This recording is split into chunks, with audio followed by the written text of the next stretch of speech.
The National Weather Service in Milwaukee-Sullivan has issued a tornado warning for northeastern Lafayette County in south-central Wisconsin, northwestern Greene County in south-central Wisconsin, southeastern Iowa County in south-central Wisconsin, southwestern Dane County in south-central Wisconsin, until 8:30 p.m.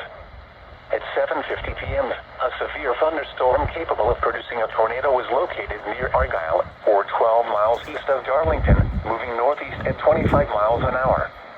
Hazard, tornado. Source, radar indicated rotation. Impact, flying debris will be dangerous to those caught without shelter. Mobile homes will be damaged or destroyed. Damage to roofs, windows, and vehicles will occur. It's not near us. Tree damage is likely. Locations impacted include New Glarus, Argyle, Blanchardville, and Woodford. Other landmarks included are the following location: York Memorial Church. Take cover now. Move to a basement or an interior room on the lowest floor of a sturdy building. Avoid windows.